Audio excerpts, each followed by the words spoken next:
চাঁদপুরকে নিয়ে বাংলাদেশে দুইটি মিসকনসেপশন আছে। এক নাম্বারটা হলো পুরো চাঁদপুরের মানুষ একদিন আগে ঈদ করে, ব্যাপারটা আসলে একদম তা না। দুই নাম্বার মিসকনসেপশনটি হলো ইলিশ সিজনে চাঁদপুরের মানুষ সারা দিন 24 ঘন্টা ইলিশ খায়, লিটারেলি ইলিশের উপর ঘুমায়, ব্যাপারটাও একদমই তা না। তবে আজকের ভিডিও ডিসকাশন শুধু প্রথম মিসকনসেপশনটা নিয়ে, যে আসলেই কি চাঁদপুরের মানুষ একদিন আগে ঈদ করে কিনা, অর্থাৎ সৌদি আরবের সাথে মিল রেখে তারা কি আসলে ঈদ করে কিনা নাকি না। Let's investigate together. ব্যাপারটা হচ্ছে পুরো চাঁদপুরে প্রায় ছোট বড় সর্বমোট 1400টি গ্রাম থাকলেও ফরিদগঞ্জ ও হাজীগঞ্জে মাত্র 40 থেকে 50টি গ্রামে এই অ্যাডভান্স ঈদ পালন হয়ে থাকে। আমি নিজেও চাঁদপুরে জন্মগ্রহণ করেছি এবং সেখানে 25 বছর ছিলাম। সেই 25 বছরে আশেপাশে কাউকে কখনো দেখিনি সৌদি আরবের সাথে মিল রেখে ঈদ পালন করতে। কিন্তু এইদিকে অ্যাডভান্স ঈদের যে আবিষ্কারক, চাঁদপুরে একটি মাজার অনুসারীরা বলছে অন্তত 100 বছর ধরে তারা তাদের পূর্বসূরীদেরকে ফলো করে এই অ্যাডভান্স ঈদ পালন করে আসছে। 31 সালে মাদ্রাসা প্রতিষ্ঠিত, তার অন্তত 2-3 বছর অর্থ 1927-28 সাল থেকে আমরা এভাবেই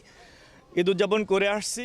এবার দেখা যাক এই বিষয়ে আসলে ইসলাম এবং বিজ্ঞান কি বলে। প্রথমে ইসলামে রাসূল সাল্লাল্লাহু আলাইহি সাল্লাম বলেছে, তোমরা রমজানে চাঁদ দেখে রোজা রাখো এবং চাঁদ দেখে ইফতার করো। যদি আকাশ তোমাদের মেঘাচ্ছন্ন হয় তবে 30 দিন পূর্ণ করো। সহিহ মুসলিম হাদিস নাম্বার 1081। আরো একটি হাদিস সুনানে আবু দাউদ হাদিস নাম্বার 2342। আব্দুল্লাহ ইবনে ওমর রাদিয়াল্লাহু তাআলা রাসূল সাল্লাল্লাহু আলাইহি সাল্লামকে জানালো উনি চাঁদ দেখেছেন। নবী সাল্লাল্লাহু আলাইহি সাল্লাম সবাইকে রোজা রাখার নির্দেশ দিলেন। অর্থাৎ উল্লেখিত হাদিস দ্বারা প্রমাণিত হয় যে একজন ন্যায়পরায়ণ ব্যক্তি যদি চাঁদ দেখে তবে সবার উপরে রোজা ফরজ। তবে সে যদি একা চাঁদ দেখে এবং সংশ্লিষ্ট দায়িত্বপ্রাপ্তরা যদি তা গ্রহণ না করে, অর্থাৎ রাষ্ট্র এবং সংশ্লিষ্ট সকল ব্যক্তিবর্গ যদি তা গ্রহণ না করে, তবে তাকে সংখ্যাগরিষ্ঠতার সাথেই রোজা রাখতে হবে, সৌদি আরবের সাথে মিল রেখে নয়। যেহেতু সংখ্যাগরিষ্ঠতার সাথে রোজা শুরু করা হবে, সেহেতু সংখ্যাগরিষ্ঠতার সাথে ঈদও পালন করতে হবে। আর এ বিষয়ে বিজ্ঞান এর চেয়ে বেশি সহজ। পুরো পৃথিবী তার অক্ষরেখায় পশ্চিম থেকে পূর্বে ঘুরছে, সেই হিসাবে সূর্য পূর্ব আকাশে উঠে এবং পশ্চিমে অস্ত যায়। চাঁদও ঠিক তাই। পৃথিবীর পূর্ব গোলার্ধে যখন মানুষ চাঁদ দেখে না, পশ্চিম গোলার্ধে তখন চাঁদ পৃথিবীর সম্মুখ হয়ে থাকে। সৌদির সাথে যেহেতু বাংলাদেশের মাত্র 3 ঘন্টার ডিফারেন্স, তার মানে বাংলাদেশে 3 ঘন্টা পর ঈদ পালন হবে,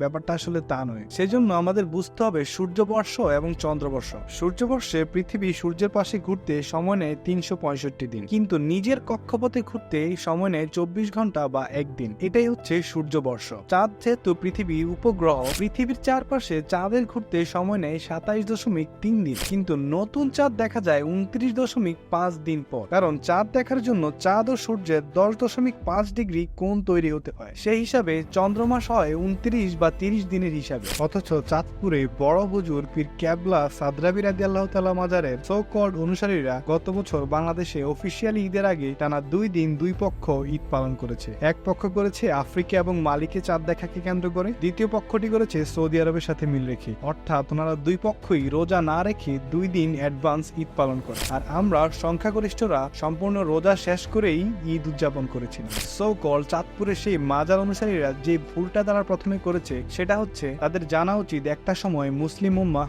আরব বা গালফ সমৃদ্ধ দেশগুলোতে থাকলেও এখন মুসলিম উম্মাহ পৃথিবীর সমগ্র অঞ্চলে অঞ্চলে এবং কর্নারে কর্নারে পৌঁছে গিয়েছে। সেই হিসাবে ভৌগোলিকভাবে যে সময় এবং আলোর তারতম্য রয়েছে, সেটা তারা হয়তো জানে না। দ্বিতীয়টি হচ্ছে তাদের মাজার এবং পূর্বসূরীদের অন্ধ কালচারের উপর অন্ধবিশ্বাস স্থাপনা করা।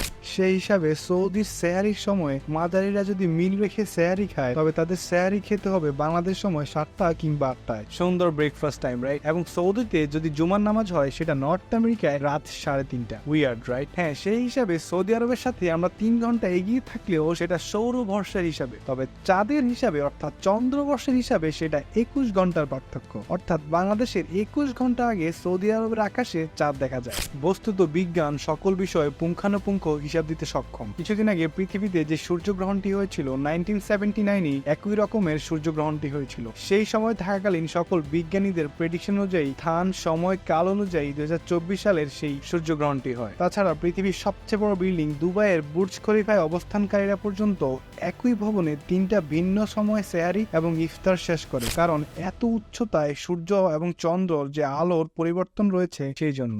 কিন্তু বড় হুজুর কেবলা এবং মাজার অনুসারীদেরকে এইসব কথা কিভাবে বুঝাবো? উম্মাহকে একদিনে একসাথে ঈদ করে ঐক্যের যে কনসেপ্ট, সেটা বাদ দিয়ে পুরো ভাঙা উম্মাহকে জোড়া লাগানোর কাজ করুন। প্রয়োজনে উম্মায় শাসক নির্বাচন করুন এবং খিলাফা তৈরি করুন। তারপর পুরো উম্মায় একসাথে ঈদ করুন। And then we can say better days will come for sure, ইনশাআল্লাহ। সবাই ভালো থাকুন, সুস্থ থাকুন। আল্লাহ হাফেজ। আসসালামু আলাইকুম।